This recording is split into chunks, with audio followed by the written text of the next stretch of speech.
باجی فارم 47 کہتی ہیں کہ پنجاب کو سیاسی گند سے صاف کر دینا چاہیے۔ بالکل پنجاب میں ایک ہی سیاسی گند ہے جو 40 سال سے ہم پر مسلط ہے، وہ آپ کا خاندان ہے جو آج تک پنجاب کو پینے کا صاف پانی یا ایک ایسا ہسپتال نہیں دے سکا جہاں پہ آپ کے ٹبر کا علاج ہو سکے۔ آپ کہتی ہیں تحریک انصاف اور عمران خان کو ختم کر دینا چاہیے۔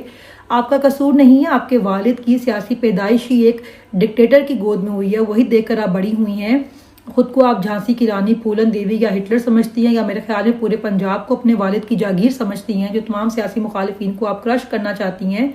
آج جوتے پالش کر کے آپ اقتدار میں آ کے محب وطن پاکستانی بن گئی ہیں، جبکہ آرمی چیف کا طیارہ آپ کے باپ نے اغوا کروایا، سپریم کورٹ پہ حملہ آپ کے باپ نے کروایا، نیب پر پتھراؤ آپ نے کروائے، گنڈا گردی کے پیچھے وردی ہے کے نعرے آپ نے لگوائے، باجوہ کتا ہائے ہائے کے نعرے آپ کے چچا نے لگوائے، ڈان لیکس کروا کے پاکستان کا نام گرے لسٹ میں آپ کے والد نے ڈلوایا، اپنے جلسوں میں جرنیلوں اور ججز کو دھمکیاں آپ نے لگائیں۔ آپ اور آپ کے والد اقتدار کے لیے پاکستان توڑنے سے بھی گریز نہیں کریں گے۔ جس طرح آپ پختونوں کے خلاف نفرت اگلتی ہیں، اس سے یہ بات ثابت ہوتی ہے کہ اپنے والد کی طرح آپ بھی گریٹر پنجاب کے ایجنڈا پہ کام کر رہی ہیں۔ آپ صرف عمران خان نہیں، آپ پاکستان کے خلاف ہیں، آپ پاکستان کو توڑنا چاہتی ہیں۔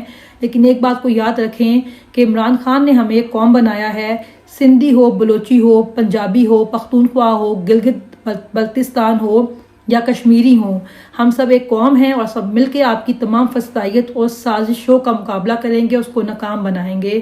پاکستان کل بھی تھا، پاکستان آج بھی ہے، پاکستان ہمیشہ رہے گا، لیکن آپ اور آپ کا خاندان انشاءاللہ سیاست میں نہیں رہے گا، پاکستان میں بھی نہیں رہے گا۔ آپ کہتی ہیں کہ یہ کسی پیار کے مستحق نہیں ہے، ہمیں آپ کا پیار چاہیے بھی نہیں ہے۔ خوش رہو یا خفا رہو، پاکستان ہم سے دور اور دفاع رہو۔ شکریہ۔